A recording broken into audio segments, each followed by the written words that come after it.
All right, King Charles has delivered his annual Christmas message across the UK. Speaking from a new location, the Fitzrovia Chapel, the royal focused on issues like healthcare after his cancer battle this year. Meanwhile, Princess Kate also delivered a message at the Together at Christmas carol service at Westminster Abbey.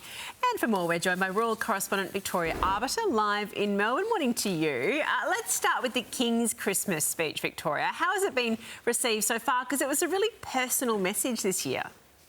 Good morning to both of you. Well, yes, it was an incredibly personal message. And as you mentioned, the King delivered his Christmas address from Fitzrovia Chapel. It's the first time a Christmas message has been delivered from outside a royal residence since 2006. But he used it as an opportunity to pay tribute to healthcare workers, citing those that have taken care of his family throughout the year. He honoured veterans, as you're seeing there on screen. He also praised local communities for their response to the riots in the UK over the summer. And he cited the ongoing conflicts that are happening around the world. The theme was one of listening, understanding and unity. And he said that by listening to others, we can learn to understand and respect each other's differences. Now, Victoria, the family have been out and about in Sandringham overnight as well. And a lot of people have noticed, not me, definitely Eddie. I definitely noticed. That Princess Kate and Queen Camilla were wearing matching outfits. They were in a very festive green. I think this has become a bit of a topic of conversation. And the reason, Eddie, you will have rightly noticed, is because in the past we've heard that royal ladies are never supposed to dress alike. But that's one of those daft myths that sort of becomes fact because Buckingham Palace doesn't correct those types of stories. The Wales family were all beautifully colour coordinated, looking very festive.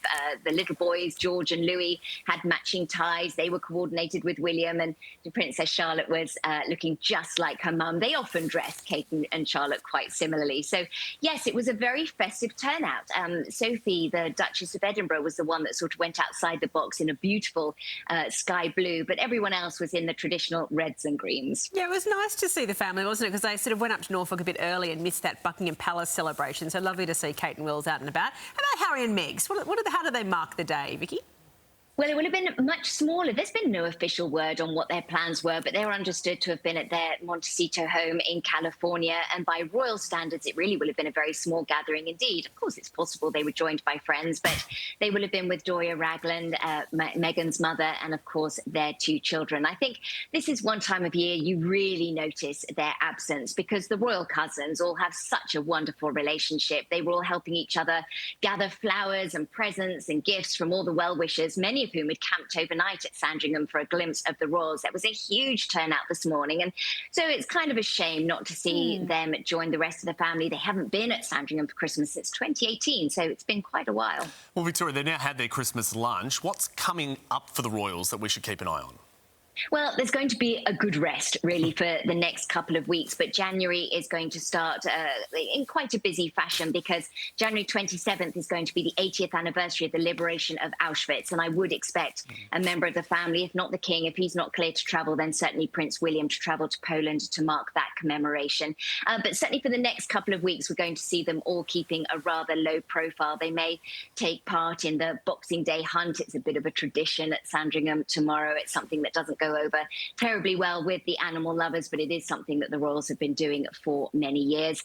Into the new year, then there'll certainly be all the traditional royal fare, Trooping the Colour, Remembrance Sunday, those big set-piece events we've come to expect, but also we'll be marking the 80th anniversary of VE and VJ Day. So lots of opportunities to see the royals en masse. I suspect they'll be wanting a very quiet year ahead. Thank you so much for that, Victoria. Enjoy your Boxing Day.